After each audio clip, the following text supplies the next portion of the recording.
All right. So, how are you? How's everybody? Okay. So we learned a lot from Jim this morning, and then I want to welcome you back again for our second session. With the remote learning happening or happened during the second semester, later part of the second semester, we have learned tremendously through our experience teaching online. Uh, EdTech is a shared vision in encouraging ourselves to think out of the box and learn from each other. Now, it is a practice of challenging ourselves and collaborating with one another. So, in this second session, I have invited our teachers to share their experiences using an EdTech app that they use in their classroom. And hopefully, you can put them into your own digital toolbox for your classroom to create a more engaging, inclusive, and individualized learning experience. Each presenter will have 5 minutes to present, and after each section, we will allow one question. So you may use a raise hand function, or you can put your question in the chat box. Now, with that, I'm going to introduce my presentation, uh, the Stop Motion Studio app. So start.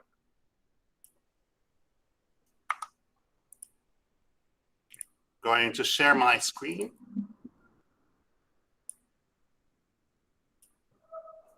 So with that, this is my presentation. Now, I use this app with my grade 7 students, and that it is a great tool for storytelling and short movie projects. So why I use this one? Because I want to help or entice the creativity in my students. So wanted to have some outlet for them to be creative in creating content and then transferring them into an application. So the Stop Motion Studio app, it can use as a sample like this is a Lego animation. There's Lego animation, there's clay animation, and so forth that you can use any of the time. Now, there is a video that a student has created. So I'm going to share that video. So a short video for this presentation. Window. Okay. So this is a short presentation, short video that a student made. You might be wondering why I'm floating in this plastic bin. Well, this is what the world calls ocean pollution. So it's a simple app that you can use in your classroom to ask them to create a story or present something. I think that most of us have some similar activities like this. So here it is what's benefit about it. It is an opportunity for them to engage on the style, in the engagement of the concept, and then how to transfer their materials to the application. So where you can get the app, you can get it from the App Store or Google Play. Now, there's two versions of that. There's one version for free, and then the paid version for a more pro version. Now, I will only allow them to use the free versions because most of the applications are already in there. Now, the basic functions are this is when you open the app, and then there are several applications or several buttons that you can use. And then for the paid version, you will see it clearly how it works. Now, usually I will have a tripod, and then I will mount it on my cell phone, and they will use it and apply their storyboard into the storyboard, and then start presenting or start filming it. Okay, so it will take several pictures, and then once it played, it will be made into a movie. So this is a great app for students to stay connected or stay engaged with the material itself, because at the end of the workflow, the students will be able to export it and download it into their own computer. Now, once they export them, and then they can also use different apps like iMovie or Final Cut Pro to make it as a movie. Now, it is a great way to help them be more creative and start working on making like films and engage them into the classroom. So this is my presentation. So if there's any questions, just let me know. And then if you want to further understand what is this about, I can give you a short tutorial in the future. Thank you. Now, the next presenter is Kathleen. Okay. Good morning, everyone. I'll be presenting on the Google Classroom app, well, website, I should say. So I started using it after Ryan introduced it to us last year. And so I began to use it, and at first it was complicated because I had set it up with my personal email. That is a big no-no. Make sure that you are using the KCIS email, because my students that first class could not log on. So we found that problem, and me and Ryan were able to resolve it. The pros of using it, the online classroom, is that it's a quick link to your Google Class. It's fast access for teachers and students. It provides access to the breakout rooms, because sometimes when these kids log off of their Google Classroom, they won't see the message anymore. So I used to just post the breakout rooms in the Google Classroom where they can just go in back into their groups. It's also the stream page. You can put announcements in there, links, PPTs, and etc. You have an embedded calendar where they can view previous and upcoming assignments and due dates. The email, once you click inside of the list of students, you can click one student to send one email to, and that goes directly to their KCIS email. Or you can do it as groups. I have a lot of my assignments where my students are in groups. So if they're missing something, I will send it to the entire group by clicking the button for each student, and then that email is sent to all of them at the same time. Also with grading, it provides immediate feedback anytime, anywhere. You can download the app on your phone and give feedback. You can request submission. You can check for plagiarism as well. And with the assignments link, you could add links and upload documents, PPTs, and etc. And students can download and complete the assignments, and teachers can go into the links to check their progress in real time. So sometimes when I'm watching my students, especially if they're in the back of the classroom, if they look disengaged, I'll click in and see if they are doing their assignment. And then the cons of it is that the setup will take some time. It's very tedious.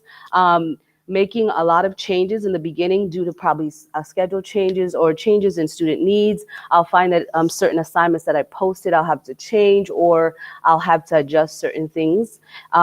Teachers and students must use KCIS email. If they use their private, the students will have difficulties logging on. Getting students set up will take up some time, but that's fine, because after that first setup, you're good to go. Students that are new to the platform will struggle at first, so I had to explicitly teach how to use the site. And if the code changes, you must provide a new one, or students will not get access. I didn't figure that out till later, till a student could not log on. And this is a quick view of what one of my classes look like. This is 10-1. So I have my setup here where I have the stream page like I indicated, and up here, upcoming events. My students are able to view what was happening in the class and what was reviewed, what was not reviewed. So they're able to see that. So they're able to have access and know what's going on at all times. So when they tell me they don't know, that is not true. So as you can see, I have it here. And also they can comment to each other. As you can see here, there's a comment that they would put and check other PPTs or assignments that I assigned them, and I told them to check out this group that did a better job. And here is the people where the teacher, this is what I'm saying, once you click here, action here, you could tell email, and you could email that student where you want them to at their, whatever it is. And then you have the grades here, immediate feedback, and you can see the grades and the assignments put in. and it'll tell you if the student is missing the assignment, if they turned it in on time, if they did not. And that is my presentation. I'm in 1506. If you have any questions, please come see me or hang out, message me. Thank you. Have a wonderful day. Thank you very much, Kathleen. Yes, ManageBack is still being used for our main platform. So what we do is we also, when you post on Google Classroom, you can also you should also post it in ManageBack. So there you are doing two things. So you need to do a ManageBack announcement so that the admin can also look at it. All right. So next presenter is Ming and Carol. So they collaborated with their presentation for today, and their topic is AI in English language. Ming? All right, hello everyone.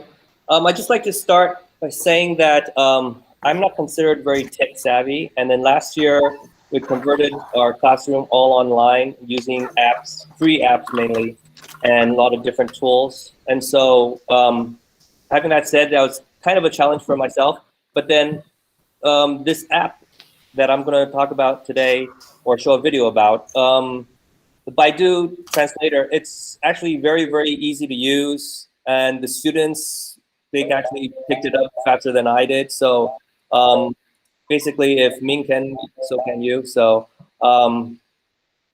you guys take a look, okay? Ryan, play the video. All right. Hello, I'm Ming Chen, and I teach grade 8 English Phase 3 support classes.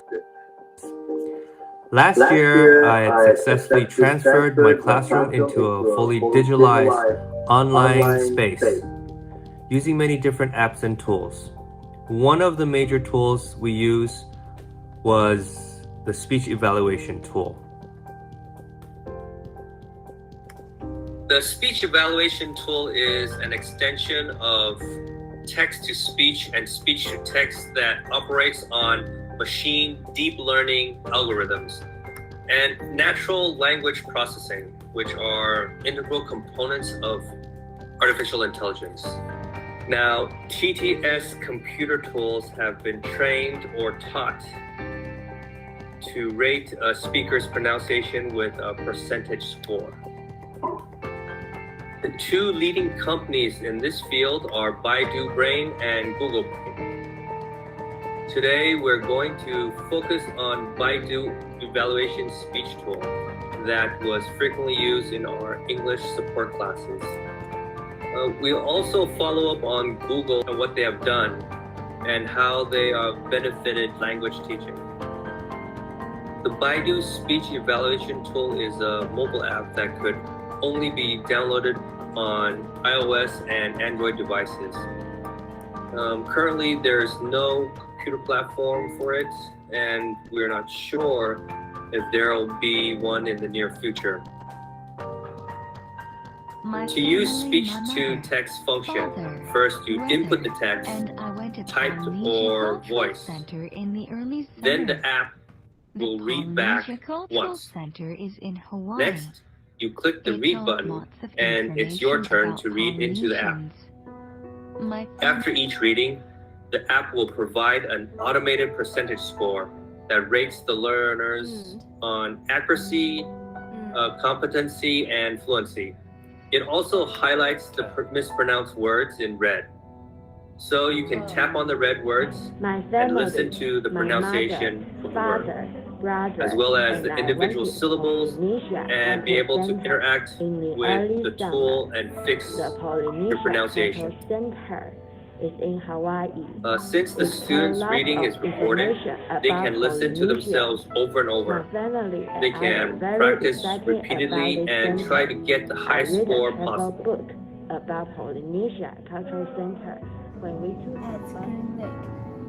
How to facilitate the use of Baidu apps in speaking instructions. Now, first of all, you begin with establishing a student-centered environment with a teacher coaching the students. Pretty good. Again, same thing as Marianne. Let's skip this. Said. Can you practice one time? Said. Can you do it yourself? Stole. Stole. The. The. Went. Went. Camping. Camping. Group. Group. Don't. Don't. Follow. Follow. Students gradually move into an independent, natural, motivating learning space with the machine's automated scoring function. I feel bad. They did closing my group. That's so fun!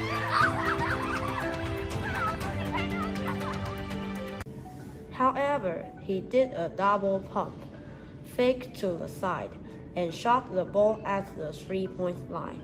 Swish, turned my head and was amazed at his skill. Wow!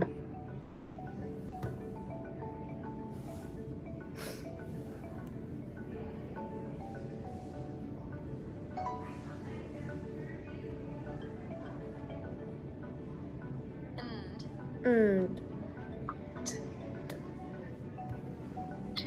Turned. At. However, he did a double pump, fake to the side, and shot the ball at the 3-point line. Swish.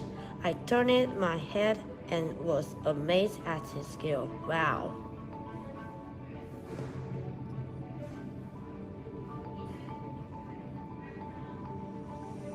Yes. Hi everybody, my name is Carol. I would like to continue Ming's discussion in regards to speech evaluation tools operated on AI, and I will focus on Google. Google has not gone as far as Baidu in terms of being able to rate a speaker's speech in terms of intonation, inflection, based on a percentage score.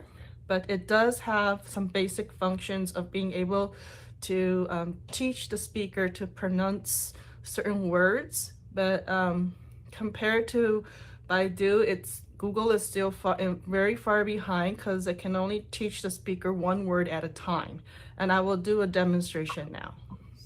The word pollution as an example. So you simply look up the word pollution in Google's dictionary, and then you click on the sound icon. And then this is a new feature, learn to pronounce, and it is also another kind of speech evaluation tool that I was talking about earlier. And it comes with two accents, the British accent and the American accent. And I would just use the American accent by default, and I will practice saying this word. Pollution.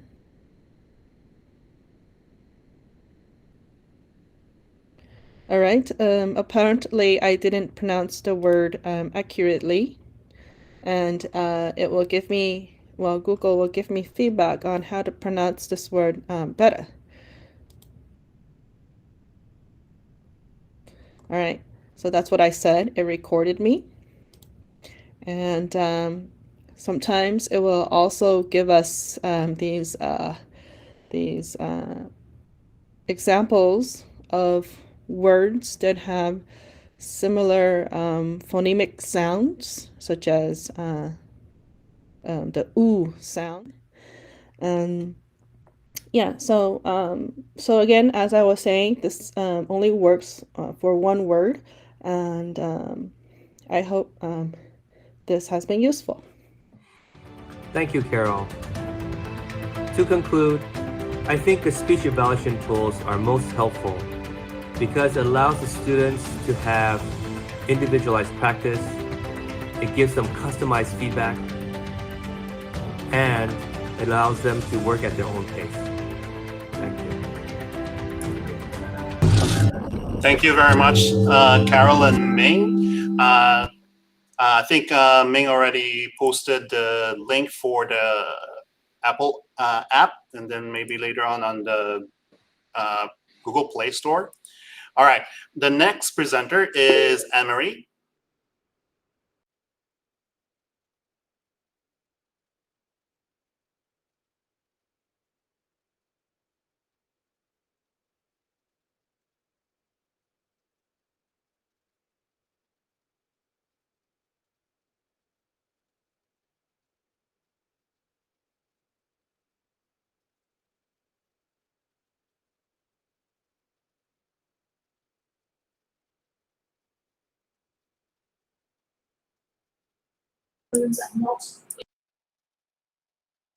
I have many students. Ah.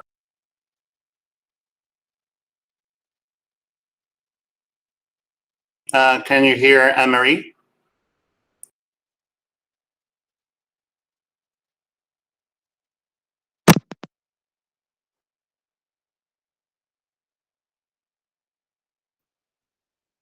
Okay, how about now?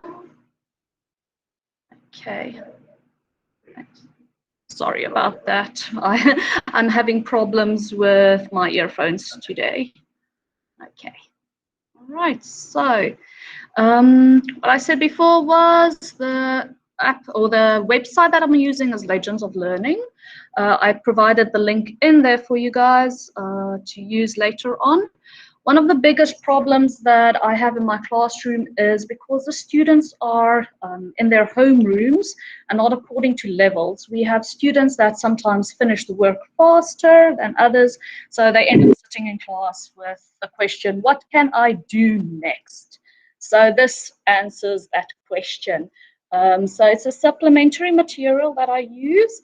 And what it does is it provides online games for them to play related to specific topics. Unfortunately, at the moment, they mostly only have science and math in the website, but you can search for different topics and then they will provide online games for you. And what you need to do is in the search function, you just type your topic, and then they will give you many different games that you can choose from. Once you have your game, you can add assessment questions, you can add your own questions, or the website will also provide questions regarding that specific topic. And what I found really, really useful is it is integrated with Google Classroom. So you can just basically export your Google Classroom into the website and it will provide a link directly to the assignment that you have and the students can work on that. So my topic that I had was biology cells. Then there was a bunch of different games, and so I chose the cell attack.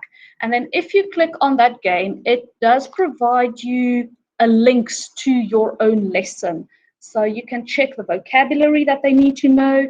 They are discussion questions and the main concepts. So this is basically just a supplement to the lesson that you already have in class. If students finish early, they can go there, play the game, and enhance their learning experience. So like I said, you can then click on the game. Quick assessment is you can add your own questions or you can use the website's questions. These questions are in between different levels. So they have to answer the questions to move on to the next level in the game. And then you assign it and the assignment gets sent directly to your Google Classroom. And then the pros of it is, like I said, supplemental activity for the students that finish early, or also encouragement for students that might be a bit lazy. I can tell them, hey, quickly finish up and then you can play the game. What helped a lot during online teaching is it provides live tracking of the student progress. So next to their names, there will be like a little dot with either green, orange, or red to tell you, are they busy with the activity? Are they idling or are they completely offline? And then also it generates report cards that get sent to your Google Classroom that you can then share on ManageBack or share with their parents. Okay, And that is it. So if you guys have any further questions, you are welcome to add it to the chat box or email or something like that. Cheers. Okay.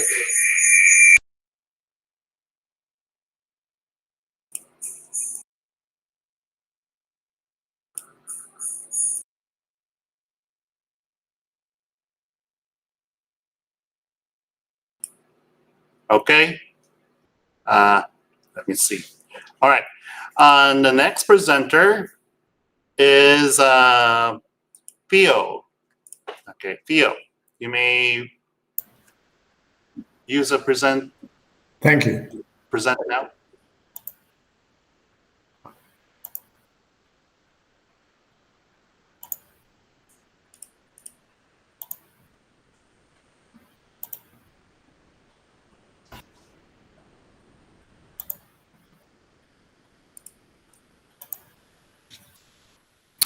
Thank you. I am going to show you a program called Perusal, or I don't know if I pronounce it correctly, Peruse All, which is a reading app, which I found and keeps students accountable for what they are reading. What I found was that even if I give a reading assignment to students as a pre-reading, that I'm never sure whether they actually did it or not. I would have to then maybe ask a few questions the next day, I suppose, to find out. But it didn't really keep them engaged. And from what Jim spoke about this morning, I think this program kind of hits most of the buttons here. It keeps the students engaged. It allows for feedback and so on. I'm not going to show you this PowerPoint slide all the way, because I think it will be better demonstrated if I show you how the program works. So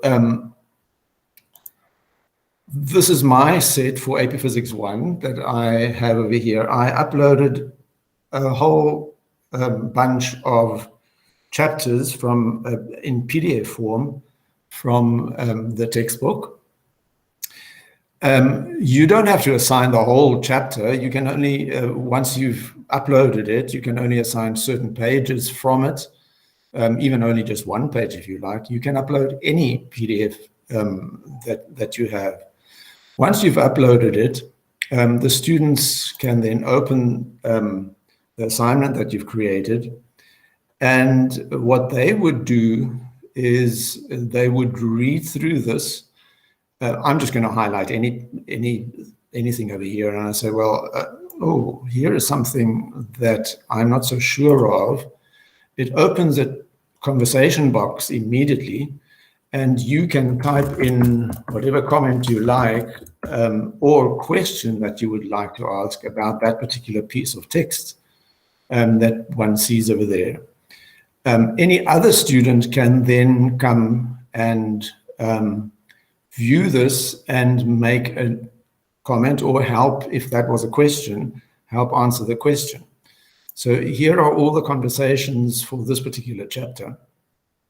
If you as a teacher are looking at this, the ones that are in bold are the ones that you haven't read yet. So I can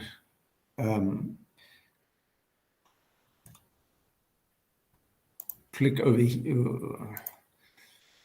I can go here to the next unread conversation. I see that the student has written something about this particular piece of text over here. And what the program itself does, according to your predefined point scoring, it would give it a score of either 1, 2, or 3 for whatever is written over there. It judges it by quality. So you can define the score that you want to give as a 1, a 2, and a 3, or if you want the high quality one to be 4 points or 5 points, relative points to each other. It will give a score there. You can decide whether the students see that score or not. If I look at all the comments, I just want to show you here is one where students have written something and other students have responded. You can also respond if you like. You can lead the discussion by asking questions beforehand on the text. And yes, I feel students in my class don't always have the guts to ask a question in class or want to discuss something in class. And here is a way that I found that makes them talk to each other and respond to each other. What one can then do is those 1, 2s, and 3s that were given for each comment can then be translated into a new score, an actual score. I want to give credit for students who've actually just tried. And so my grade book will show that any score between 7 and 10. So I never give a point for lower than 7 out of 10 for anything that they've done, just to encourage them to do this assignment. What they would also, what one can also do is set the program up that you say, well, I expect a minimum of 7 comments for the whole assignment, and then also it makes this. You can also say that you give extra credit for if the comments are spread across the whole assignment, or whether they've just made a few comments at the beginning on the first page and haven't looked at the 3rd or the 4th or the 5th page. Right. So that in short is perusal, and yeah, hope it will be useful to others. Okay, Theo, thank you. Thank you very much. Theo, Anita has a question. Do you score them in a part of the ManageBack? Yes, I put it on ManageBack. I might not always count it, towards their in-class score. I would make it, maybe in the beginning, I would make it a 0 score, and then decide whether I'm going to use it for their final score or not at a later stage. Okay, thank you. The next presenter is Suja. Later on, Theo can answer some questions on the chat box. Okay, Manita, you may present your screen. Sorry, Suja. Oh, okay. Suja, sorry.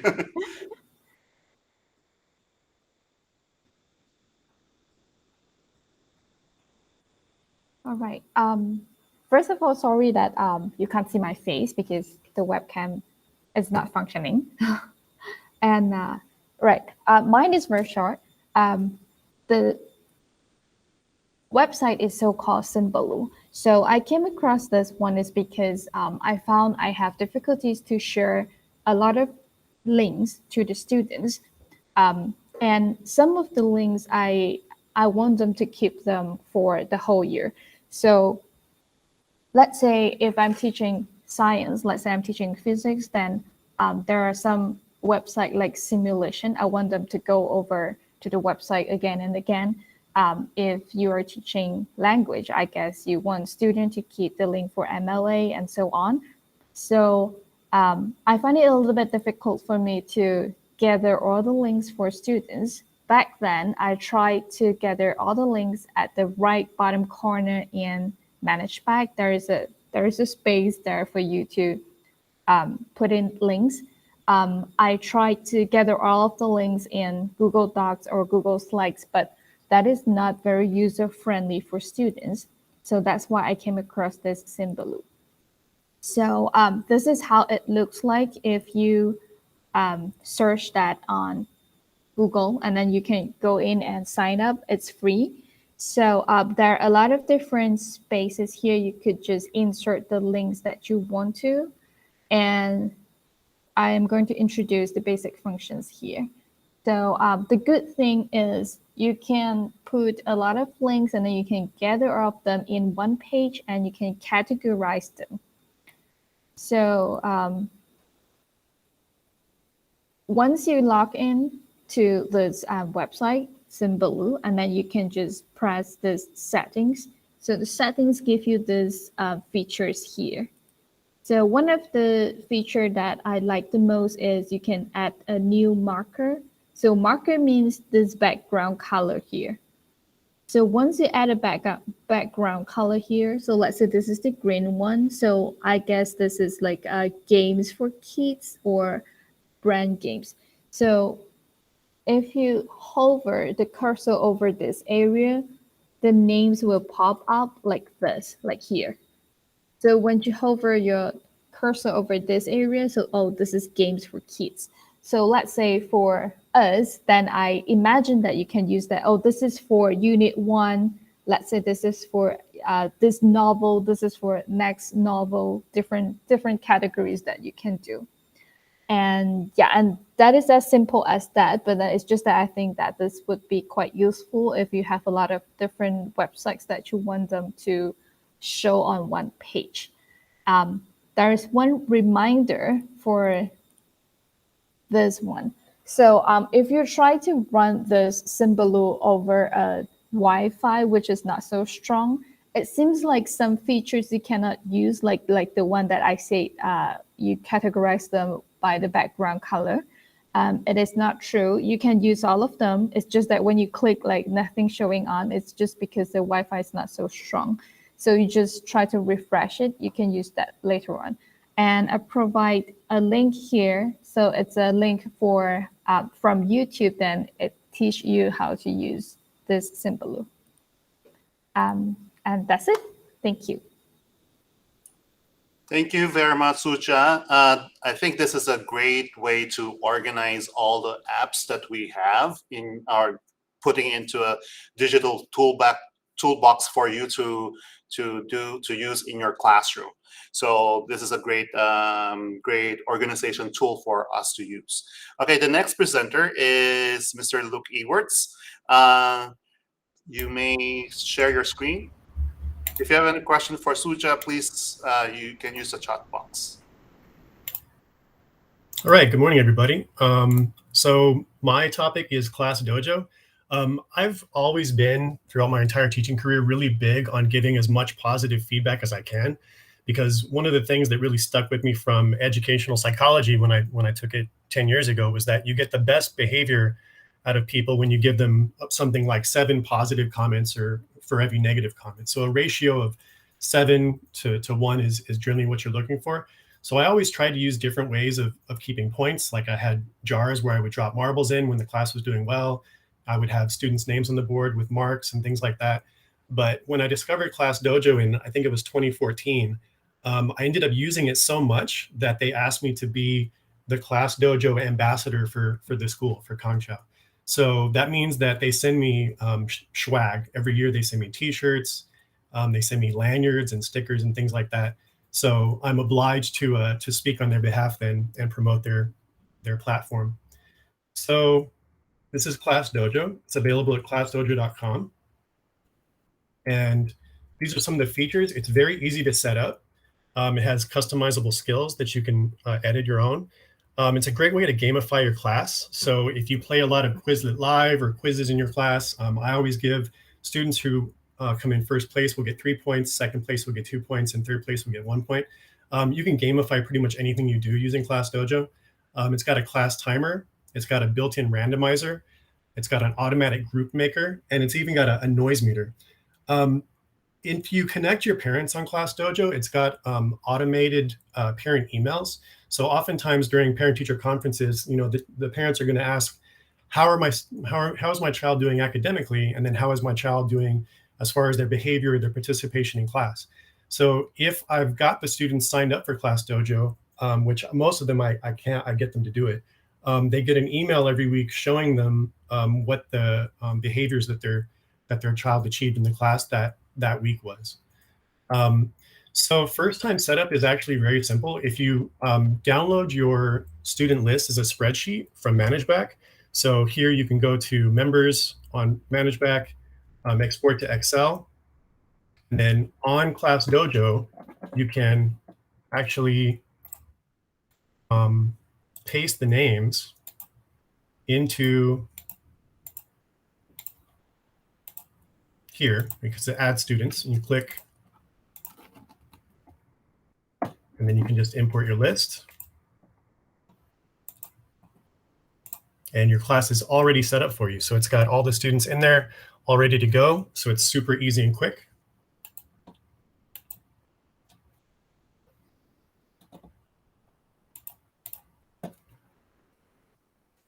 So these are some of the customizable skills that I have set up. It's great for working with the student learner outcomes, the SLOs. So you can put in active achiever, thoughtful leader.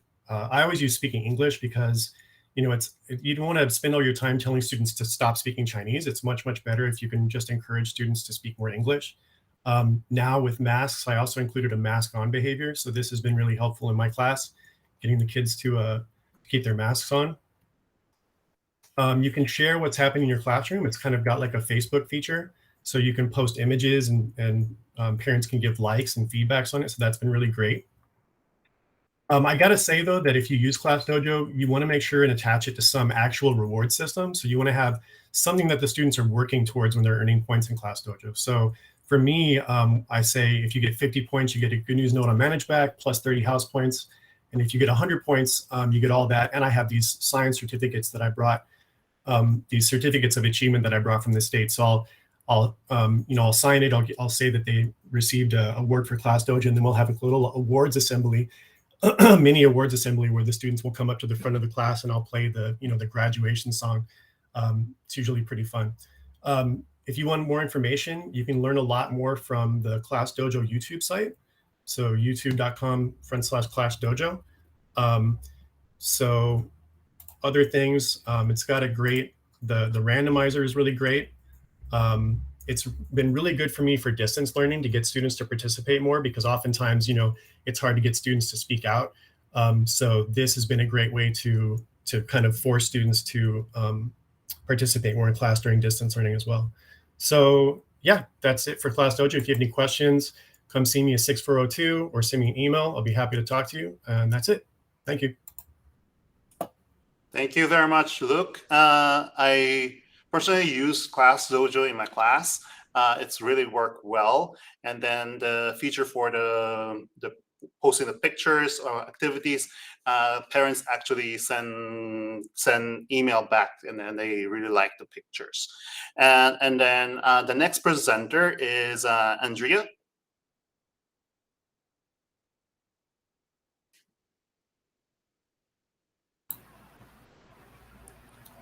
Okay, hi guys. I will answer your questions afterwards because I'm presenting, so I cannot see the chat. Oh, it's loading. Okay, I'm going to, is it showing or not yet?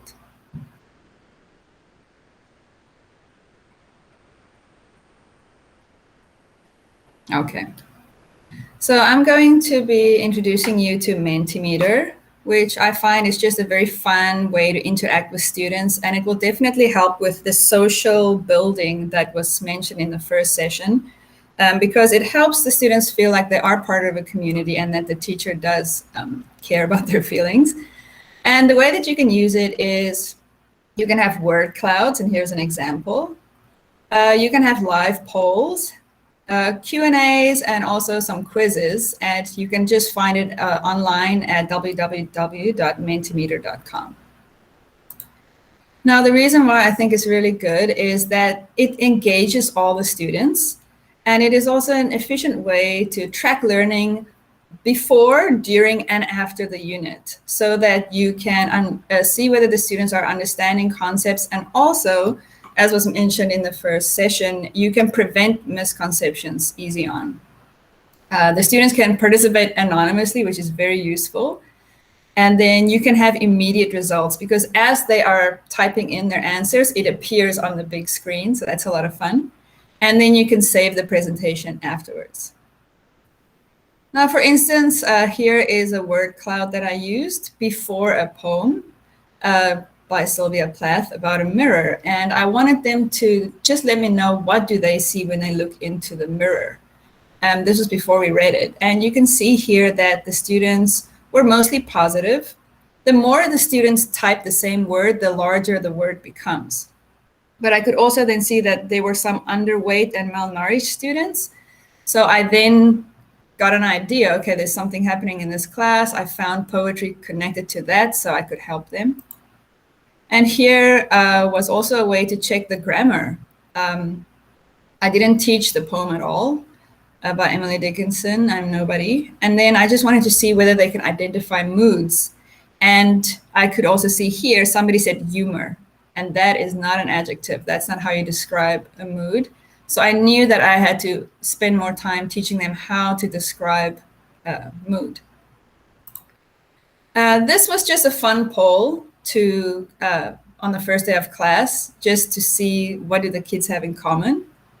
And yeah, the two kids that were the Converse kids, they did kind of become the Converse clan for the whole year on day one already. So it was a nice way to get to know what the students like.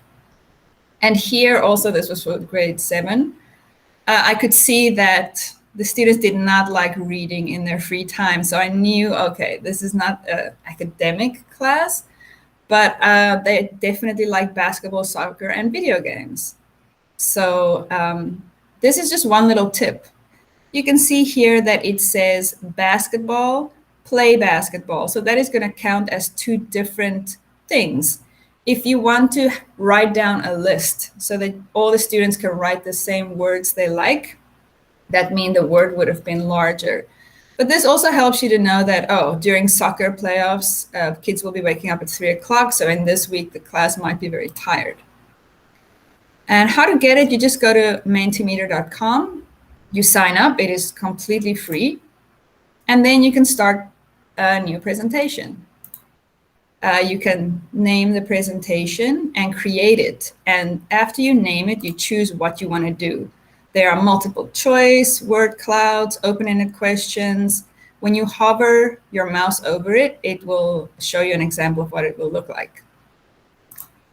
Then you type your question, and I would say giving kids 3 options, they can type in 3 different words, that's good, but do not give them more than 1 chance, because then they're going to be typing in 6, 7, 8 times, and then you waste a lot of class time. And then also, kids are going to try to be funny, so when you go to setting, put in a profanity filter so that no swear words can come through. And then you present. Now, the moment you present, the students will see this on the big screen. And they will go to menti.com and type in the code. And then immediately, the words will start to appear over here. And afterwards, you can download it. For instance, here I asked the students how they feel about poetry, and everybody felt very depressed. This was at the beginning of the unit. I printed it out, kept it on the wall, and as we were learning throughout the units, they changed their minds, and we discussed about how they changed their minds. And Johnny from Mentimeter will email you your results after each test. Thank you. Thank you, Andrea. Okay, Mentimeter is a great app for classroom engagement. So thank you for sharing. The next presenter is Marius. Good morning. Lunch is ready, so I'll be fast. Let me present my screen quickly.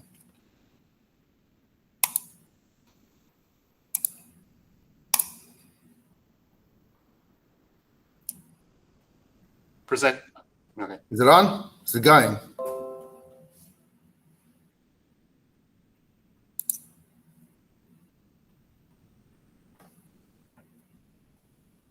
Are we good? It's still loading.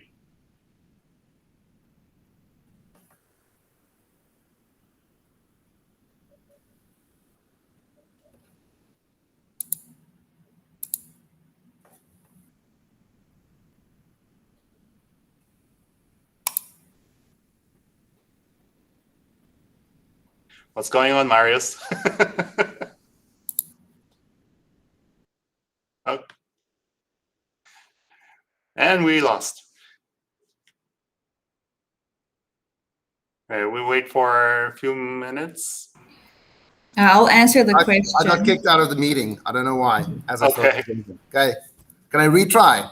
Yeah, try it again. If not, I can share the screen. Okay, let's see.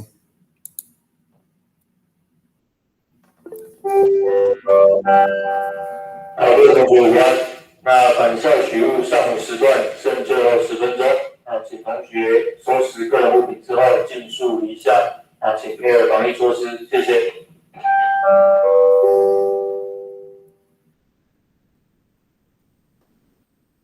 Ryan, can you hear me? Yes, I think I can just share the presentation slide. Oh, wait, oh, wait, something's happening. Okay. Can you guys see my screen or not? No.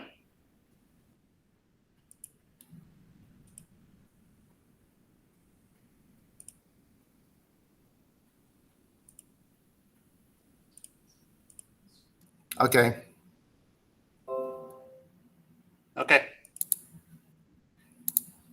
You may start. Lovely, but halfway through. Okay, halfway through though, I want to go to one of my tabs. Let's see if that works. Okay, I'm presenting quizzes. Next page. I'm running late already. So, yeah, play video. Quizzes helps teachers save time. Here's how it works.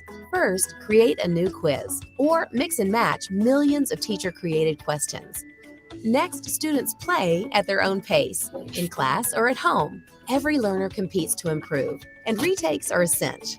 While students play, Quizzes handles the grading. Instantly, you see what each student has mastered, know where they can improve, and share their progress with tools like Google Classroom.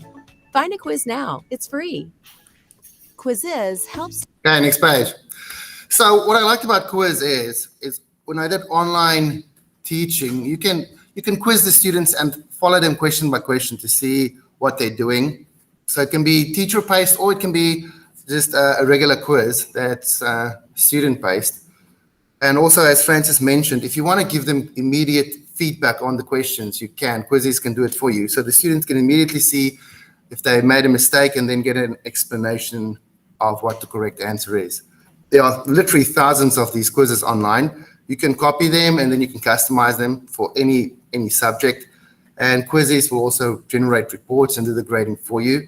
The basic version of Quizzes is free of charge. So Ryan, next slide, please. So what I use it mostly for is to create quizzes and sometimes lessons. There's the Quizzes website. I'm going to try to present just a tab and see if that works a little bit better. Okay. I'm going to stop presenting. Okay. Let's see. Oh, what? This is wrong. Nothing.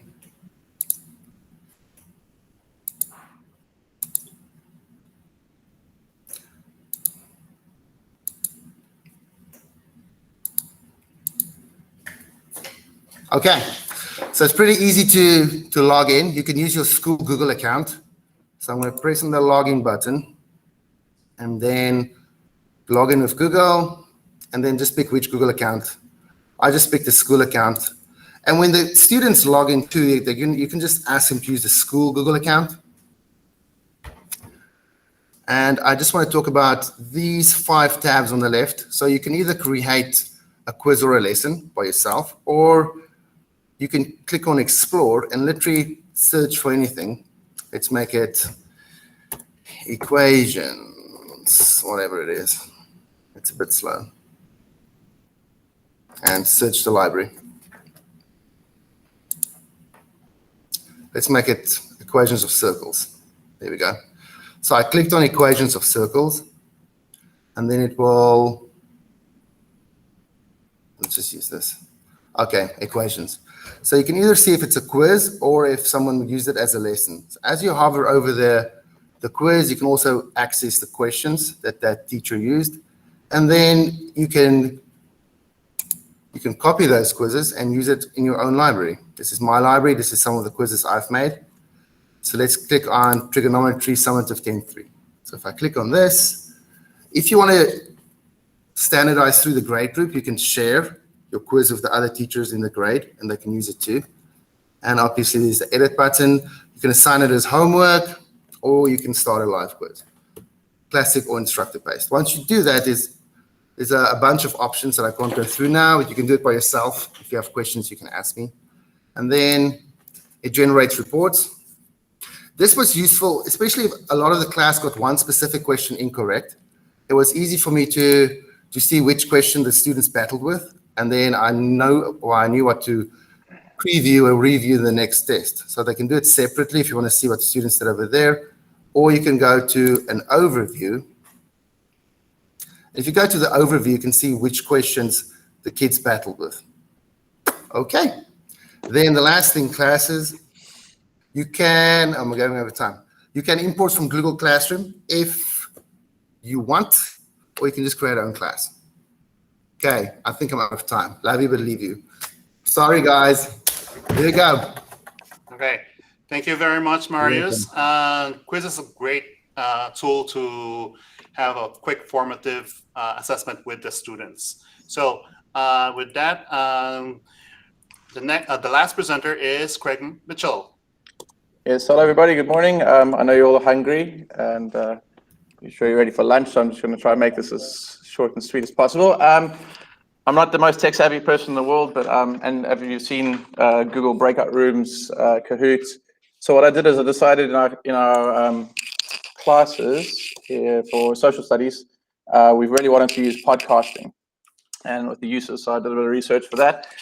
So hopefully you get to use some of the ideas here for podcasting, all right? So first of all, the app is Spreaker, that's speaker with an R, extra R. It has everything you need to create a professional sounding podcast from your phone, tablet, or desktop.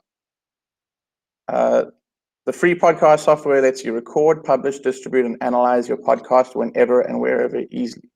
Okay? The unique in-app features give you total flexibility at your fingertips, making it ideal for podcasting on the go. Okay, so the benefits when you read up about podcasting, first of all, it can be used in two ways. We can actually basically create our own podcast with maybe student notes, because a lot of the time we're unsure have the students completed their pre-reading. And for some of the learners that maybe don't have the ability or their lower level English, maybe if they have a podcast with speaker notes, it'll improve their performance in class, right? According to some studies, students listen for longer than they watch or read. The students can use their account for all their subjects, right?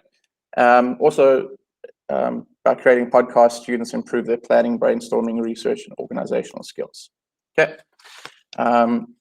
Good for us, right? We could use podcasts to help with inclusion in the classroom with certain students who have learning disabilities. And also I said, because we have homerooms, we have different levels of English in our classroom. So maybe we might see an improvement in performance if the students are asked to listen to a podcast about that topic. Students can access podcasts at home. For our students as well, they could listen on the bus. There's easy access to the podcast, making sharing easier. Okay, so later on when Ryan shares the PowerPoint with you, he's going to, you can go to that site with Spreaker. There's other sites that I found, Reading Rockets, and then also if you want advanced options, which you might have to pay for, you can go to GarageBand, Adobe Audition, Hindenburg, or Audacity. Okay, the uses in the classroom. Teachers can record information and lecture notes. Students have access to the recording so they can listen at home while taking notes.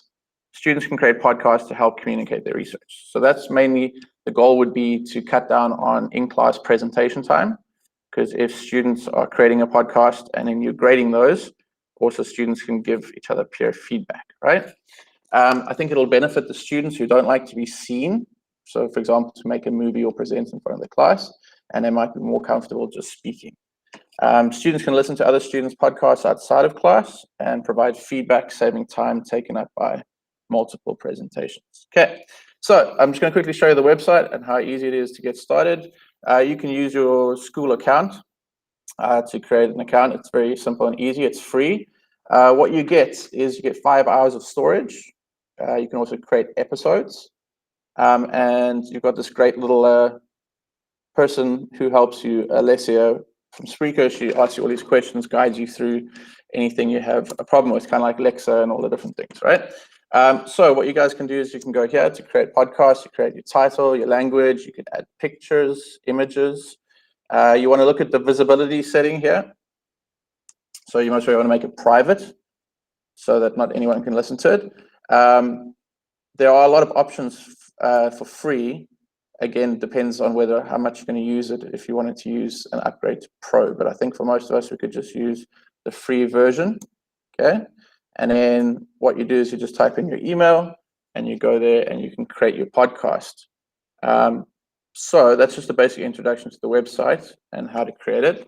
So that's something definitely I'm going to be using in grade 7 and 8 social studies this year, and hopefully you guys can also use it in your classroom. I know it was a rush presentation, so if you guys have any questions or if you want to come see how it's working during the semester, please feel free to come and ask me any questions. Okay. Thank you very much, Craig. I want to personally thank to all the presenter today and all the participants who listened to our presentation. And then for today's exit ticket, please go to the chat box, and then there is a Google form to answer some questions for today's workshop. So once you're done, you may go to the cafeteria and have your lunch for lunch. All right. So have a good day, and see you day 2 for virtual workshop tomorrow.